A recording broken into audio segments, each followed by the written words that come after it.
The crowd paradox. Why you're more alone in a group.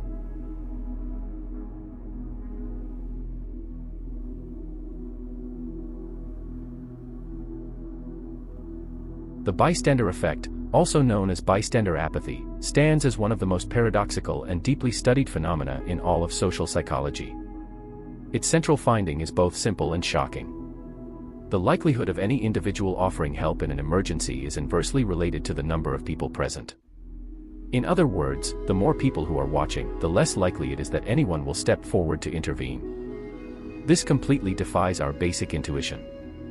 We naturally assume that safety lies in numbers, that a larger crowd means a greater probability that someone will take charge. Yet, decades of rigorous scientific research have consistently proven this assumption to be dangerously false. Understanding the bystander effect is not merely an academic exercise, it is a critical piece of knowledge for anyone who wishes to foster a sense of personal responsibility, whether in their community, their business, or their own personal conduct. It forces us to confront the subtle social forces that can override our moral instincts and provides a roadmap for how we can resist them. The modern understanding of this effect was forged in the wake of a tragic and infamous event. In 1964, a young woman named Kitty Genovese was murdered in a residential area of New York City. The attack was prolonged and brutal, unfolding over a significant period of time. Initial newspaper reports, which were later scrutinized for accuracy but nonetheless sparked a national conversation, claimed that as many as 38 of her neighbors witnessed the attack from their windows and did nothing. The story of so many people passively observing a horrific crime without intervening sent a shockwave of outrage and confusion through the public. How could this happen? What kind of society had we become? This collective anguish captured the attention of two pioneering social psychologists, Bibb Latin and John Darley, who decided to move beyond moral condemnation and investigate the situation scientifically. Through a series of ingenious and now classic experiments, they discovered that the key factor was not mass indifference or a decay of societal values, but rather the very presence of a crowd itself. They identified three distinct psychological mechanisms that, when combined, create a perfect storm of inaction. The first and most powerful of these mechanisms is the diffusion of responsibility. When you are the sole witness to an emergency, the burden to act rests entirely and undeniably on you. The internal monologue is stark and clear. If I do not help, this person will receive no help. This is a tremendous psychological weight. However, in a group setting, this weight is instantly distributed, or diffused, among every single person present. Your mind, often subconsciously, begins to rationalize. Surely someone else has already called the police, or that person looks more competent to handle this than I am, or I'm sure someone is taking care of it. The responsibility becomes so thinly spread across the group that no single individual feels a compelling, personal obligation to step forward. The consequence is that everyone shares a sliver of the blame, but no one owns the responsibility to act, leaving the victim in a perilous state of neglect. The second mechanism is social influence, also known as pluralistic ignorance. Human beings are deeply social creatures, and in moments of uncertainty and ambiguity, we instinctively look to others for cues on how to behave. We use the reactions of those around us to interpret the situation and decide what is appropriate. Imagine seeing a person slumped over on a subway platform. Your first reaction might be alarm. But if you look around and see everyone else calmly checking their phones or continuing their conversations, you immediately receive a powerful social signal. You think, well, no one else seems concerned, so it must not be a serious emergency. Maybe they're just tired or intoxicated. I don't want to be the one to overreact and make a scene. This reliance on the apparent calm of others leads to a collective misinterpretation of the event. Everyone is secretly worried, but because everyone is projecting an image of calm, the group collectively decides, without a single word being spoken, that the situation is not an emergency. We conform to the inaction of the group, even when it contradicts our own initial gut feeling. The third mechanism is the evaluation apprehension, or the fear of being judged.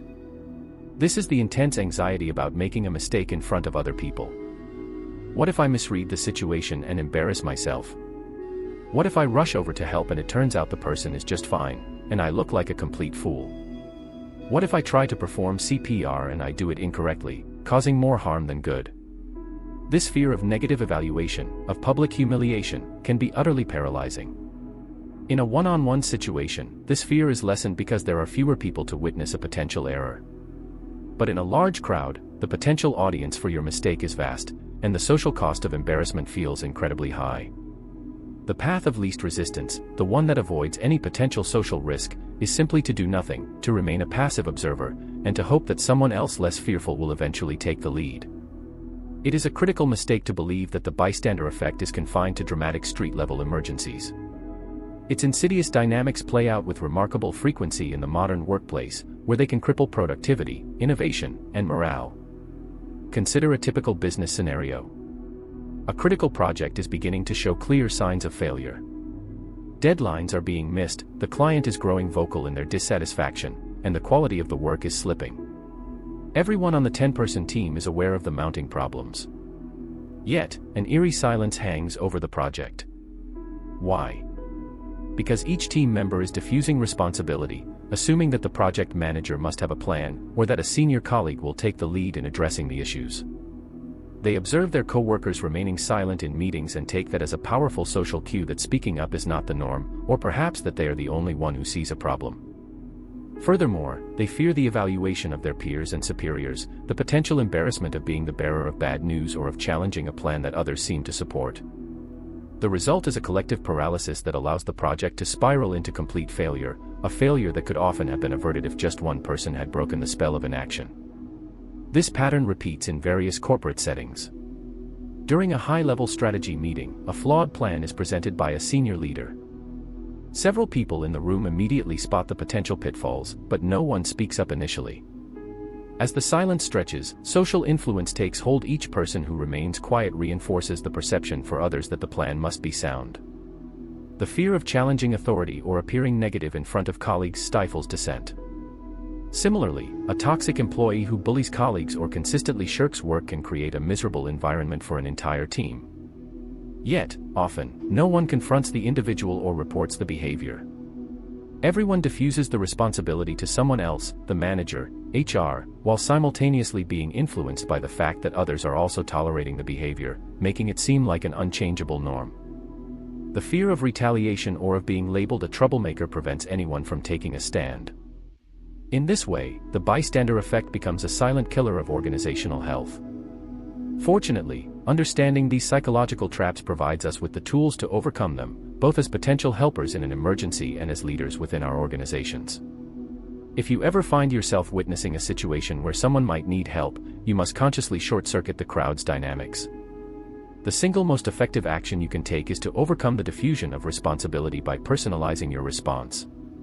Do not shout a general plea like, "Somebody, do something."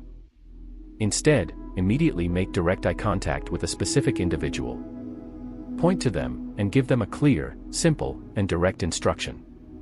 For example, you, in the blue jacket, "I need you to call 911 right now and tell them our location." Or, you, with the backpack, "Find a security guard, now."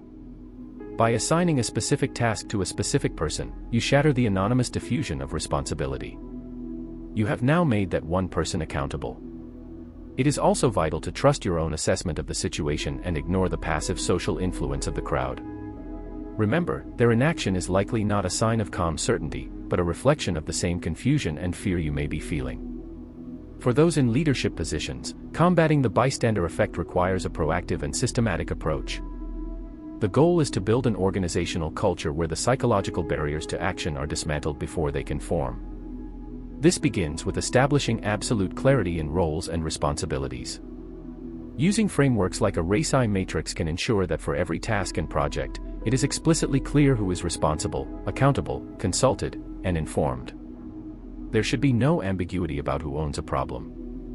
Secondly, and just as importantly, leaders must relentlessly foster a culture of psychological safety. This is an environment where team members feel safe to speak up, ask questions, admit mistakes, and challenge ideas without fear of punishment or humiliation. Leaders can cultivate this by explicitly asking for dissenting opinions in meetings, by rewarding those who identify risks, and by responding with curiosity rather than defensiveness when concerns are raised. A powerful technique is to formally assign a devil's advocate in meetings, whose designated role is to poke holes in proposals, thereby making critical thinking a normalized and expected part of the process. Finally, establishing clear, simple, and low-friction protocols for reporting problems or raising concerns can help mitigate the fear of evaluation. When the process is straightforward and routine, the social risk of using it is significantly reduced. In conclusion, the bystander effect is not a verdict on human nature, proving we are inherently callous or selfish. Rather, it is a predictable and systemic vulnerability in our social programming, a psychological bug that emerges under the specific conditions of being in a group. But awareness of this bug is the first and most important step in developing a patch for it. The crucial lesson is this. In a crowd, you must train yourself to stop thinking as part of the group and to start acting as an individual. You have the power to be the decisive element that breaks the chain of apathy. You can choose to be the one who takes personal responsibility, who trusts their own judgment, and who provides the clear leadership that others are silently waiting for. Whether on a city street or in a corporate conference room, the most powerful antidote to collective inaction will always be the courage and initiative of a single person. That person can be you.